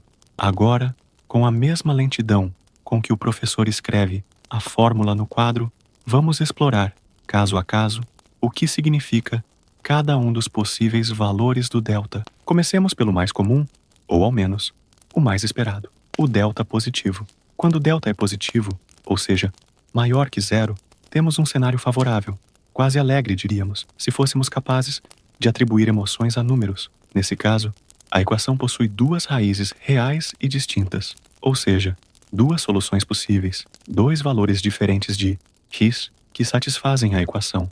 É como se a equação, generosa, oferecesse não uma, mas 2 saídas, 2 caminhos, 2 possibilidades. Nesse contexto, a aplicação da fórmula de Bhaskara se completa de maneira plena: menos b, mais ou menos, a raiz quadrada de delta, sobre a segunda. O delta positivo garante que a raiz quadrada é um número real, e o mais ou menos cria, então, as 2 soluções: um x, obtido pela soma, outro pela subtração. E assim, a parábola, associada à função quadrática, corta o eixo x em 2 pontos distintos, formando aquele desenho clássico, aquela curva que, provavelmente, você já viu tantas vezes, mas que talvez nunca tenha observado com a devida contemplação que ela merece. Agora, sigamos para o segundo caso, o delta nulo, delta igual a 0. Aqui, o cenário muda completamente. A equação possui uma única solução real, ou, como alguns preferem dizer, uma raiz real dupla. Isso significa que, embora tecnicamente existam 2 soluções, ambas são iguais, idênticas, sobrepostas. A parábola, nesse caso, toca o eixo x em um único ponto, repousando suavemente sobre ele, como quem apenas encosta, sem atravessar, sem invadir. É um caso de equilíbrio perfeito, uma situação de simetria completa, onde a equação não oferece alternativas, não sugere bifurcações, mas apenas reafirma, com tranquilidade, que há um único valor que a satisfaz. E por fim, o terceiro e temido caso, o delta negativo. delta menor que zero. Aqui, a equação não possui soluções reais. Sim, é triste, mas é a verdade. Quando o delta é negativo, a raiz quadrada de delta deixa de ser um número real e se transforma em um número imaginário. E com isso, no contexto das soluções reais, a equação se torna insolúvel. A parábola correspondente não cruza o eixo x, não toca, não encosta, simplesmente paira acima ou abaixo dele, dependendo do sinal de A, mas sem jamais se encontrar com ele. É um caso que, para muitos alunos, gera frustração, desapontamento e, às vezes, confusão. Como assim não tem solução? Como assim a equação existe, mas não pode ser resolvida? E é justamente aqui que o delta revela toda a sua importância. Ele evita que você, ou qualquer um, perca tempo tentando resolver uma equação que, no âmbito dos números reais, simplesmente não possui resposta. Ele é o alerta precoce, o sinal vermelho, o aviso de que não adianta seguir adiante, não há o que fazer. E, ao mesmo tempo, ele é também a porta de entrada para um novo mundo, o das soluções complexas. Mas esse é um assunto que, com toda certeza, não cabe nesta nossa história boa para dormir. Afinal, não queremos, de maneira alguma, agitar a sua mente com números imaginários, quando o objetivo aqui é justamente o contrário: induzir um estado de relaxamento profundo, confortável e acolhedor. E veja como tudo isso acontece com uma simplicidade assustadora. Apenas 3 letrinhas, A, B e C, combinadas na fórmula do delta, determinam se a equação será generosa, oferecendo 2 soluções, minimalista, oferecendo apenas uma, ou impenetrável, não oferecendo solução real alguma, um julgamento que se dá de maneira fria, lógica, imutável, sem espaço para apelação, negociação ou subjetividade. E tudo isso ocorre antes mesmo de você iniciar os cálculos mais complexos, como a extração da raiz quadrada ou a aplicação do mais ou menos. Talvez seja por isso que tantos alunos sintam um misto de ansiedade e respeito diante do delta. Ele representa a incerteza, a possibilidade de que todo o esforço até ali possa ser, de alguma forma, em vão. Ou, quem sabe, que ele possa ser recompensado com 2 soluções distintas, como um prêmio pela paciência e pela precisão.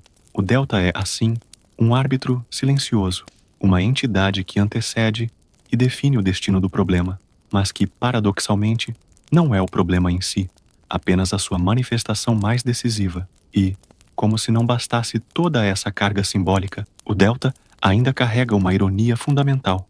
Apesar de sua importância central, ele é muitas vezes calculado apressadamente, sem a devida reverência, como se fosse apenas mais um passo burocrático na resolução da equação. Quantos alunos, apressados ou nervosos, não cometeram o clássico erro de esquecer o sinal negativo de B ou de calcular incorretamente o produto 4AC, levando a um delta errado e, consequentemente, a uma solução completamente equivocada?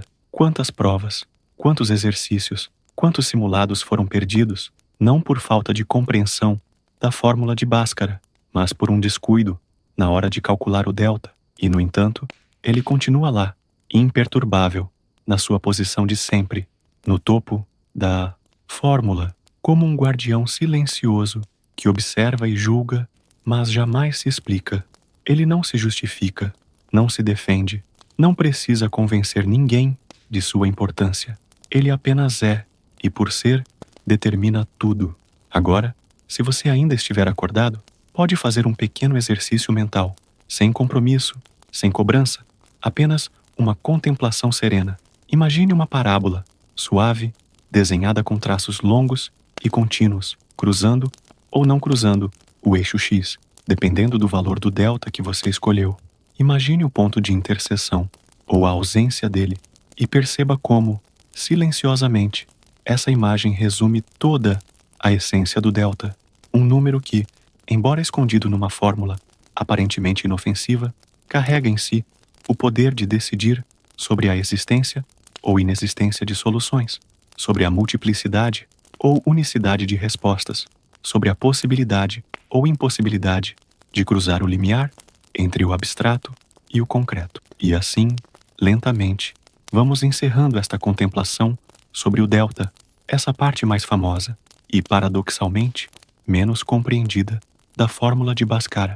Não com pressa, não com urgência, mas com a serenidade de quem sabe que o delta continuará sempre lá, aguardando, paciente, o próximo estudante que, munido de lápis, papel e talvez um pouco de receio, ousará calcular o B2, 4AC, e assim descobrir, como quem consulta um oráculo matemático, o destino da sua equação e, quem sabe, até mesmo o destino do seu sono. Porque, no fim, o delta, como esta narrativa, existe para guiar você, suavemente, entre possibilidades, até que, sem perceber, você também se dissolva, lentamente, neste repouso tranquilo e matematicamente contemplativo.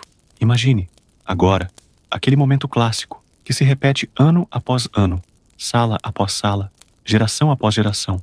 O professor se aproxima do quadro negro, segura o giz como quem segura uma pena pesada demais para o próprio punho e, com um gesto solene, escreve Fórmula de Bhaskara. Em seguida, desenha os símbolos já conhecidos, menos B, mais ou menos, raiz quadrada, delta, tudo sobre 2A. E então, com um suspiro de quem já repetiu aquela cena centenas de vezes, vira-se para a turma e diz: isso cai no vestibular. Sim, o vestibular.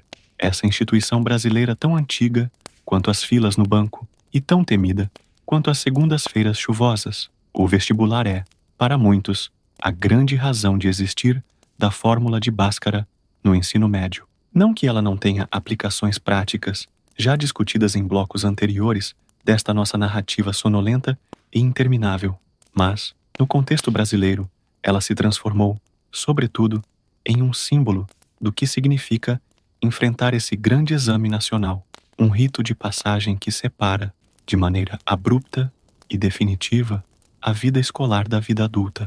E não há como negar, a fórmula de Bhaskara é uma das presenças mais constantes nas provas de vestibular. Ela aparece ali, discreta ou escancarada, em questões que, à primeira vista, podem parecer simples, mas que carregam uma complexidade técnica capaz de derrubar até os mais confiantes. Às vezes, surge com todo o seu esplendor, pedindo que o candidato resolva diretamente uma equação do segundo grau. Em outras, aparece camuflada, escondida no meio de um problema contextualizado, a trajetória de um projétil, a análise do lucro de uma empresa ou, até mesmo, o cálculo de uma área. E é nesse contexto que o vestibular, mais do que apenas uma prova, se transforma num verdadeiro espetáculo de resistência emocional e psicológica. Não basta apenas saber a fórmula, é preciso lembrar dela sob pressão, aplicá-la com precisão e ainda administrar o tempo, o cansaço, o nervosismo e, claro, a expectativa de um futuro inteiro dependendo de um número, como se a vida pudesse, de fato, ser resumida a uma nota, como se tudo aquilo que você é, seus medos, sonhos, talentos, dúvidas, pudesse ser encapsulado na capacidade de resolver, ou não, uma equação do segundo grau em menos de 5 minutos. E o mais curioso, ou talvez o mais cruel, é que muitos candidatos já entram na sala de prova com a fórmula gravada na mente como um mantra silencioso. Menos B, mais ou menos a raiz de delta, sobre 2 vezes A, menos B, mais ou menos, repetindo em loop, quase como uma oração, uma tentativa de espantar o medo e invocar a confiança, porque sabem que, em algum momento, em algum canto daquela prova, ela vai aparecer. E quando aparecer, será preciso estar pronto, firme, inabalável, como um soldado que reconhece o campo de batalha e sabe exatamente onde pisar ou onde não pisar. E claro, o Exame Nacional do Ensino Médio, o famigerado Enem, não poderia ficar de fora dessa tradição. Embora, nos últimos anos, a prova tenha adotado um formato mais interpretativo, mais contextualizado e menos focado na resolução pura e simples de equações, ainda assim, a lógica das funções quadráticas continua aparecendo, direta ou indiretamente, seja na análise de gráficos, na interpretação de situações-problema ou na necessidade de compreender como uma função se comporta ao longo de seu domínio. O resultado disso é que, para milhões de estudantes brasileiros, a fórmula de Bhaskara não é apenas um conteúdo escolar, é uma espécie de obstáculo final um boss de videogame, aquele desafio que você precisa vencer para passar de fase. E, como todo bom obstáculo, ela gera histórias, lendas, traumas e até algumas vitórias gloriosas. Há quem se lembre da questão que acertou com orgulho após meses de estudo e treinamento exaustivo. Há quem ainda sonhe ou tenha pesadelos com aquele exercício que parecia fácil, mas que, por um descuido qualquer, acabou levando a um erro fatal.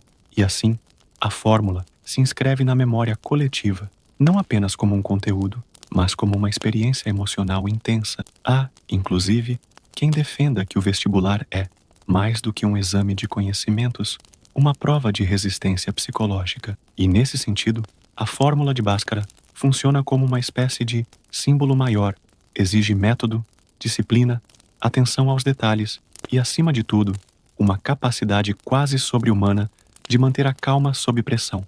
E é interessante perceber como, ao longo do tempo, essa relação entre a fórmula e o vestibular foi se transformando. Se antes era comum que as provas cobrassem diretamente a resolução de uma equação do segundo grau, hoje, muitas vezes, a presença da fórmula se dá de maneira mais sutil, exigindo não apenas a aplicação mecânica, mas a compreensão conceitual do que significa uma função quadrática, como ela se comporta, como se representa graficamente, a curva, o vértice, o ponto de máximo ou mínimo, as raízes, tudo isso se torna, mais do que apenas números, elementos de uma interpretação que exige raciocínio lógico, análise crítica e, claro, muita paciência.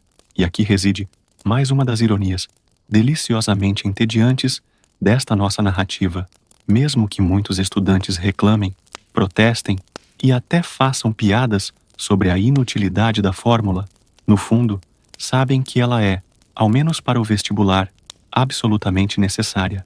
É como aquele parente distante, meio inconveniente, mas que na hora da festa de família sempre aparece e sempre acaba sendo importante. E talvez seja justamente essa presença insistente, inescapável, que tenha transformado a fórmula de Bhaskara em um dos maiores símbolos da resistência escolar brasileira. Sobrevivê-la, superá-la ou simplesmente não desabar diante dela é visto como um feito, um marco, uma espécie de batismo de fogo.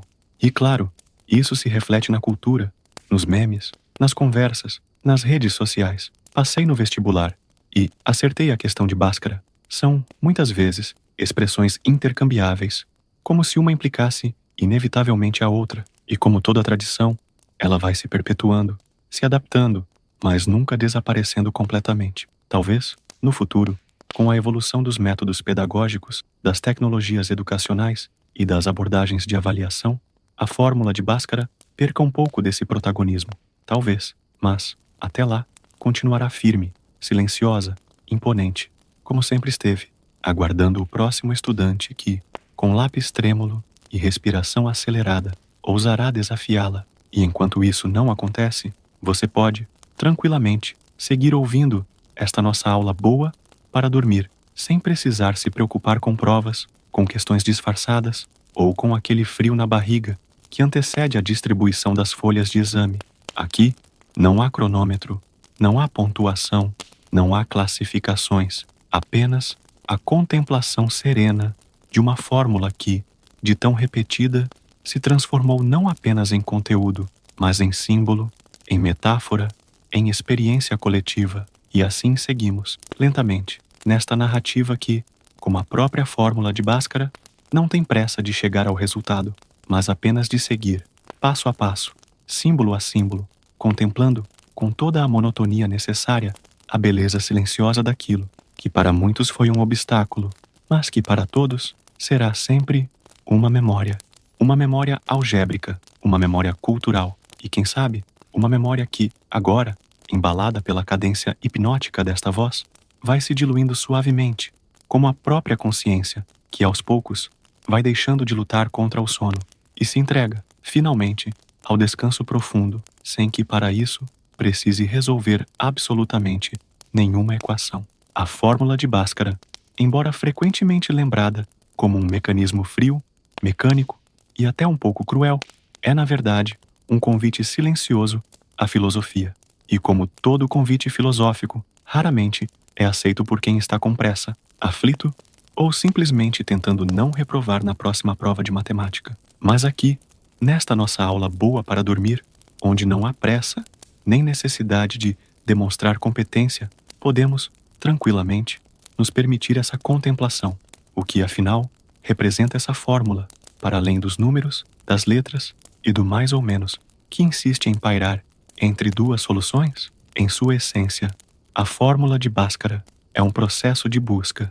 Ela começa com uma incógnita, o famoso X, e termina com uma resposta, ou, mais precisamente, com duas respostas, uma resposta dupla, ou, quem sabe, nenhuma, dependendo do humor do delta. Mas o mais interessante não é o número que se obtém ao final, e sim o percurso, a trajetória lógica, ordenada e, de certo modo, inevitável, que nos leva da incerteza à conclusão.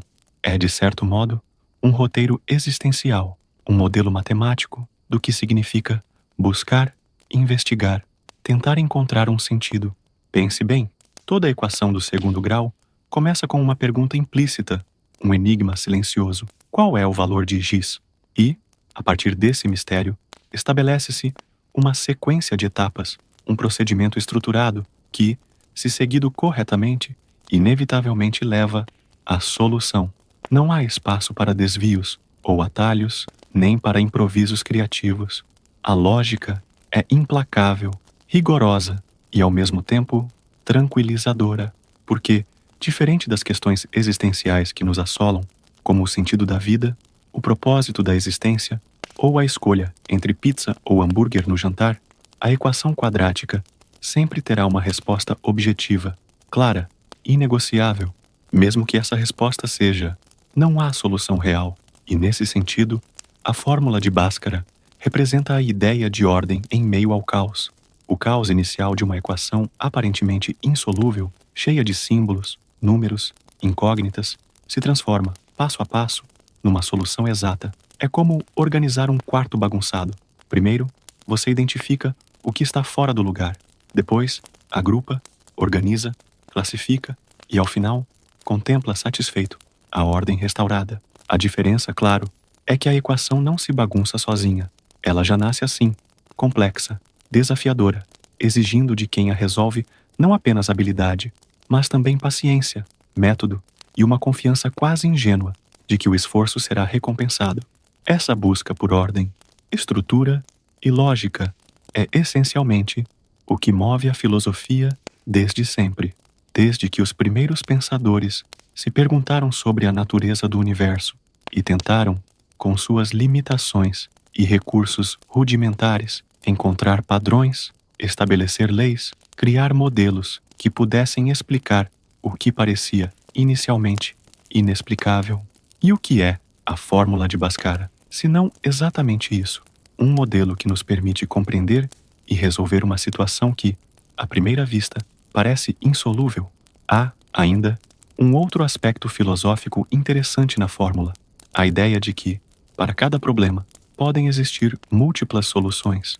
O mais ou menos embutido na fórmula é a expressão matemática dessa possibilidade. Uma mesma equação pode ter dois resultados, dois caminhos, duas respostas igualmente válidas. E isso, no contexto da vida real, é profundamente libertador. Nem sempre existe apenas uma escolha certa, uma decisão correta, um único caminho a seguir. Muitas vezes, como na equação quadrática, existem várias alternativas, e todas podem, dependendo do contexto, levar ao resultado desejado. E, claro, há também a possibilidade de não haver solução real. Quando o delta é negativo, não importa o quanto você se esforce, calcule, revise ou peça ajuda ao colega do lado. A resposta será sempre a mesma. Não há saída, pelo menos, não dentro do conjunto dos números reais. É uma lição dura, mas necessária. Nem todos os problemas têm solução. Nem todos os enigmas podem ser decifrados. Nem todas as perguntas encontrarão uma resposta satisfatória. Às vezes, a única coisa que podemos fazer é aceitar a inexistência de uma solução e seguir em frente. Essa aceitação do insolúvel, do irresoluto, é talvez uma das maiores lições filosóficas que a fórmula de Bhaskara pode nos oferecer, porque, embora sejamos ensinados, desde muito cedo, a buscar respostas, a resolver problemas, a encontrar soluções, nem sempre isso será possível. E está tudo bem. A ausência de uma resposta não é, necessariamente, um fracasso. Pode ser apenas uma característica inerente ao problema. Assim como, na equação, o delta negativo não representa um erro de cálculo, mas apenas uma realidade matemática. Não há raízes reais e ponto final. Por outro lado, quando o delta é positivo, a vida nos presenteia com a multiplicidade de possibilidades, duas soluções, dois caminhos, duas alternativas igualmente legítimas. E, nesse caso, a escolha entre uma e outra pode não ser apenas uma questão de cálculo, mas também de interpretação, de adequação ao contexto, de reflexão sobre qual delas faz mais sentido para a situação específica que estamos vivendo. É, novamente, uma metáfora poderosa sobre as escolhas que fazemos cotidianamente, as bifurcações que encontramos na estrada da vida e a necessidade de, muitas vezes, decidir entre alternativas que, à primeira vista, parecem igualmente válidas. E, como se não bastasse tudo isso, há ainda o elemento do processo. Resolver uma equação do segundo grau com a fórmula de Bhaskara não é uma atividade que se faz de maneira impulsiva, instintiva ou automática. É um processo deliberado, consciente, que exige atenção aos detalhes, respeito à ordem dos passos, compreensão dos elementos envolvidos. Não basta simplesmente aplicar a fórmula de maneira mecânica. É preciso entender quem é o A, quem é o B, quem é o C, calcular o delta, extrair a raiz quadrada, aplicar o mais ou menos, dividir por 2A, uma sequência que, quando realizada com paciência e precisão, leva ao resultado esperado. E esse processo, essa metodologia estruturada, é novamente um reflexo da própria vida, da necessidade de planejamento, organização, disciplina. Resolver uma equação do segundo grau é, nesse sentido, um treino para a vida, uma prática silenciosa e muitas vezes desvalorizada, mas que nos ensina, de maneira discreta, a importância do método, da perseverança, da confiança de que, mesmo os problemas mais complexos, podem ser resolvidos se formos capazes de encará-los com calma, clareza e racionalidade. E claro, não podemos esquecer da simbologia do próprio X, esse X que procuramos insistentemente, que tentamos isolar, descobrir, revelar. Esse X que, no contexto escolar, representa a incógnita, o desconhecido, o mistério que precisa ser desvendado, mas que, fora da matemática, é também um símbolo do que está oculto, do que precisamos encontrar em nós mesmos, das respostas que buscamos para as perguntas que nos assombram, silenciosas, nas noites insônias ou nas tardes sonolentas, em que, quem sabe, ouvimos uma história boa para dormir. O X é, assim, mais do que um número. É um arquétipo, uma metáfora, uma representação de tudo aquilo que não sabemos, mas que desejamos, ardentemente, conhecer. E, nesse sentido, a fórmula de Bhaskara é a nossa ferramenta, o nosso mapa, a nossa bússola para encontrar esse X, para desvendar esse mistério, para transformar a incógnita em certeza, a dúvida em resposta, a confusão em clareza. E assim, enquanto seguimos, lentamente, nesta reflexão que, como a própria fórmula, avança sem pressa, sem ansiedade, apenas com a serenidade de quem sabe que o importante não é a velocidade, mas a precisão, podemos perceber que a fórmula de Bhaskara é, ao mesmo tempo, uma expressão matemática, um ritual pedagógico, uma metáfora existencial e, quem sabe, até mesmo uma filosofia de vida, uma filosofia que nos ensina a buscar respostas com método, a aceitar a existência de múltiplas soluções, a conviver com a ausência de respostas reais, a respeitar a ordem dos processos e, acima de tudo, a confiar que, mesmo os problemas mais complexos, podem, com paciência, ser compreendidos ou, ao menos, serenamente aceitos. E agora, enquanto você respira, tranquilamente, enquanto os pensamentos se aquietam e os olhos talvez já se fechem, pode deixar que essa filosofia matemática se misture suavemente ao seu descanso, como quem permite que a lógica, a razão e o sono se encontrem, finalmente, numa harmonia perfeita, onde não há mais necessidade de buscar o x, nem de calcular o delta, mas apenas de repousar serenamente, sabendo que a fórmula sempre estará lá, silenciosa, precisa, imutável, como um farol matemático, iluminando, ainda que à distância, os caminhos invisíveis da sua consciência adormecida. Agora, com toda a serenidade que só uma aula boa para dormir pode proporcionar, convido você a contemplar uma hipótese tão absurda quanto deliciosamente entediante. O que aconteceria se Bhaskara não existisse? Ou melhor, se a fórmula que leva seu nome nunca tivesse sido desenvolvida? Se ninguém jamais tivesse tido a ideia de completar quadrados, extrair raízes ou dividir tudo por 2a? O mundo, como conhecemos, estaria talvez em colapso? Ou será que seguiria tranquilo, inabalável, como um aluno indiferente a mais uma explicação sobre equações? Vamos começar pelo começo, como sempre, sem pressa. Imagine um mundo sem a fórmula de Bhaskara, sem essa estrutura algébrica que resolve, com elegância e eficiência, as equações do segundo grau. O primeiro impacto seria naturalmente no próprio campo da matemática.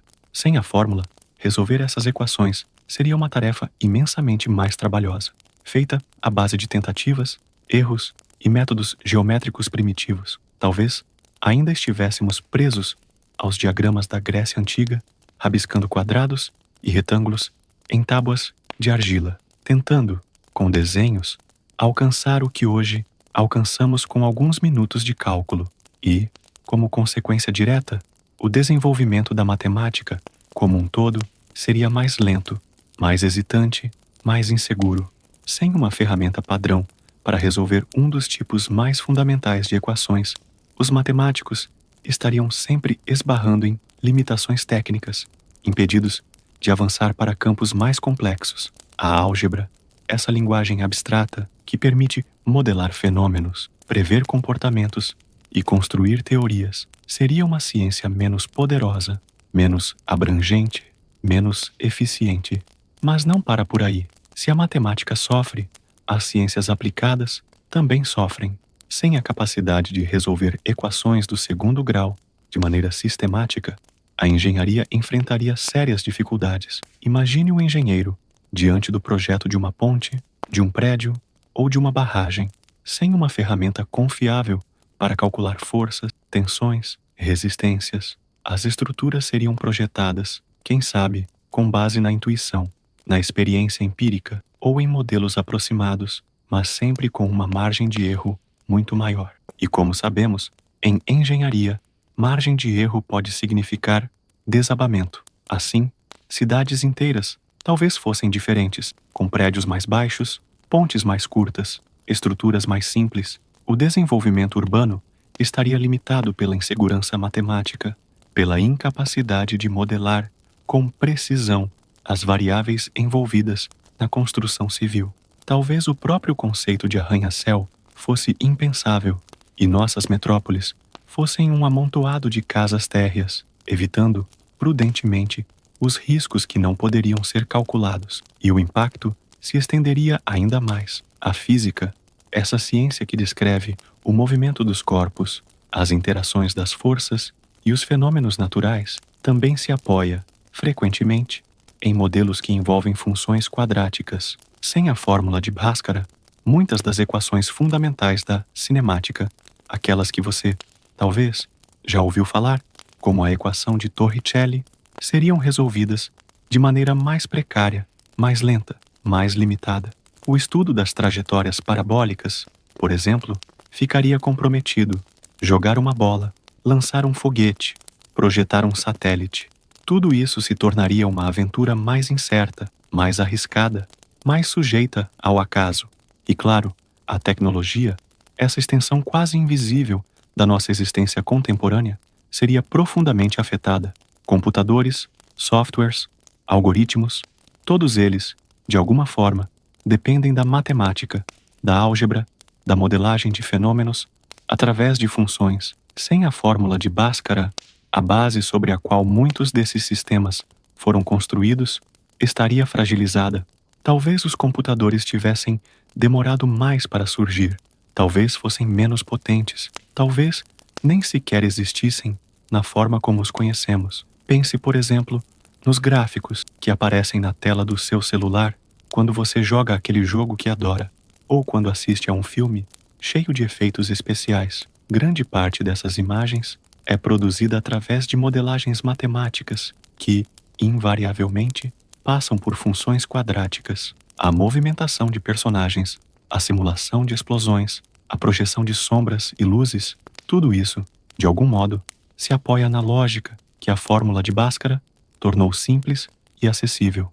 E sem ela, talvez ainda estivéssemos assistindo a filmes em preto e branco, com efeitos práticos rudimentares e jogando bolinhas de gude no quintal, ao invés de controlar avatares em universos virtuais hipercomplexos. Não que haja algo de errado com bolinhas de gude, claro, como já vimos anteriormente, até elas seguem trajetórias parabólicas que podem ser modeladas, ou não, por equações do segundo grau. Mas o impacto maior, e talvez mais irônico, seria no próprio sistema educacional. Sem a fórmula de Bhaskara, milhões de estudantes ao longo das décadas teriam sido poupados do sofrimento, da angústia e do pânico que ela inevitavelmente provoca. Não haveria mais aquele momento clássico em que o professor escreve a fórmula no quadro e a turma, simultaneamente, suspira de maneira resignada. Não haveria mais as piadas sobre "nunca vou usar isso na vida", nem os memes sobre a fórmula que traumatizou gerações. Por outro lado, talvez esse vazio fosse ocupado por outro conteúdo igualmente complexo, igualmente traumatizante.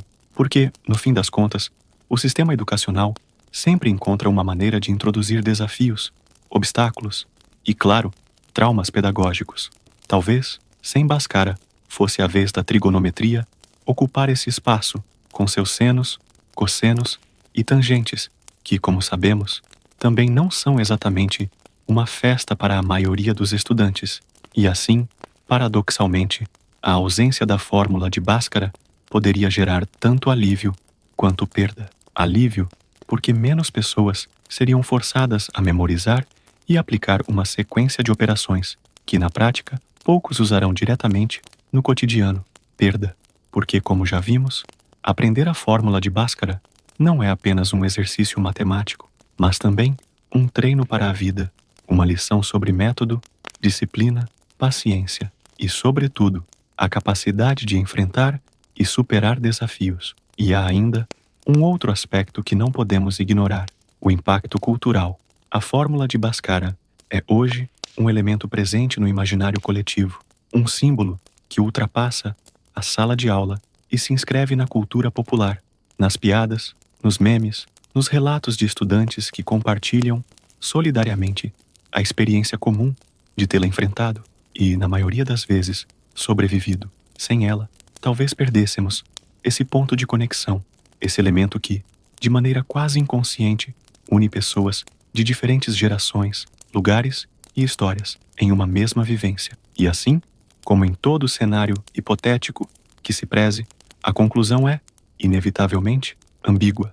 De um lado, a ausência da fórmula de Bhaskara poderia ter limitado o avanço da ciência, da engenharia, da tecnologia e até mesmo da própria matemática. De outro, poderia ter poupado milhões de pessoas de um trauma escolar que, embora superado, deixa cicatrizes e, quem sabe, até pesadelos. Mas talvez o mais importante nesta reflexão não seja decidir se o mundo seria melhor ou pior sem a fórmula de Bhaskara, e sim perceber a incrível capacidade humana de criar soluções elegantes para problemas complexos, de sistematizar o raciocínio, de transformar o caos em ordem, a dúvida em resposta, a confusão em clareza, e assim, enquanto você respira, lenta e profundamente, enquanto os olhos talvez já comecem a se fechar e a consciência se dilui suavemente, pode perceber que, no fundo, a fórmula de Bhaskara, com toda a sua complexidade, com toda a sua carga simbólica, com todo o seu peso pedagógico, é, sobretudo, uma celebração dessa capacidade humana de pensar, de resolver, de sistematizar. E mesmo que ela nunca tenha existido, mesmo que este mundo hipotético, sem Bhaskara, fosse real, a necessidade de resolver problemas, de buscar respostas, de encontrar soluções, continuaria existindo, porque no fim das contas, a matemática e a vida são feitas disso, de perguntas, de buscas, de trajetórias que, com ou sem fórmula, seguimos percorrendo, lenta e serenamente, até que finalmente encontramos ou simplesmente descansamos, como agora, como você, como esta narrativa que, sem pressa, segue te embalando até que você já não precise mais ouvir absolutamente nada. O chat GPT disse, e assim, lentamente, como quem apaga, com o dorso da mão, os últimos resquícios de um cálculo no quadro, chegamos ao final desta nossa longa, monótona, mas, quem sabe, tranquilizadora jornada pela fórmula de Bhaskara. Uma fórmula que começou como um mero rabisco na lousa, um arranjo aparentemente caótico de letras e símbolos, mas que, ao longo deste percurso, revelou-se como um monumento silencioso da lógica humana, da persistência do pensamento, da beleza escondida na ordem matemática. Talvez, ao início desta narrativa, você tenha lembrado daquela antiga angústia, do frio na barriga ao ver a fórmula escrita na prova, do cansaço das aulas intermináveis, dos livros didáticos que insistiam em repetir, página após página, menos b, mais ou menos, a raiz de delta sobre 2a.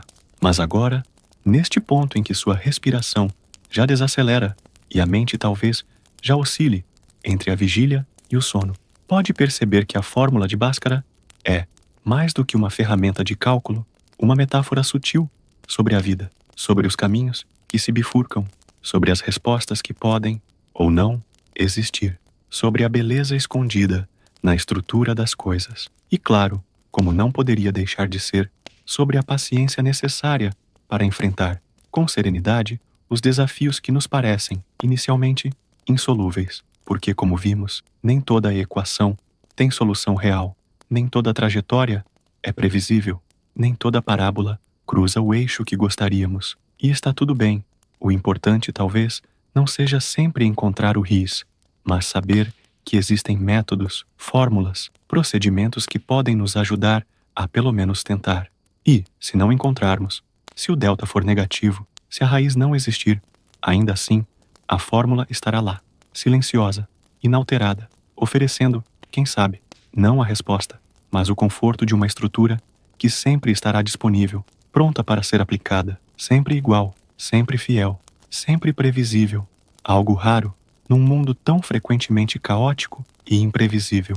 E enquanto você respira, tranquila e profundamente, e talvez já sinta que os olhos pesam e que os pensamentos começam a se dissolver num silêncio cada vez mais confortável, pode perceber que esta narrativa não teve, nem nunca teve, a intenção de te ensinar a fórmula de Bhaskara, tampouco de te obrigar a resolvê-la novamente. Não, esta foi apenas uma história boa para dormir, um passeio demorado, lento, detalhado e talvez um pouco entediante, como deve ser, por uma das estruturas matemáticas mais icônicas e, paradoxalmente, mais mal compreendidas da história do ensino. E agora, ao fim desse percurso, não há prova, não há avaliação, não há gabarito, apenas o silêncio confortável de quem sabe que, por mais complexa que seja a fórmula e por mais difícil que tenha sido a jornada escolar, a vida é, também ela, feita de tentativas, de erros, de soluções parciais, de deltas positivos e negativos, e de pausas necessárias, como esta, como agora. Então, se você ainda está acordado, parabéns. Talvez você seja daqueles que conseguem resistir até o fim, mesmo as narrativas mais longas e monótonas. Ou, quem sabe, já tenha se rendido ao sono há muito tempo, embalado pela cadência repetitiva desta explicação que nunca apressa, nunca exige, nunca cobra, apenas segue, como o tempo, como o pensamento, como o próprio sono. E assim, com toda a lentidão que nos é permitida, encerramos, sem pressa, sem conclusões definitivas, sem a necessidade de resolver, desta vez, nenhuma equação, apenas deixando que a fórmula de Bhaskara siga silenciosa, aguardando o próximo estudante ou o próximo sonolento ouvinte que, quem sabe, precise dela, mas agora, não.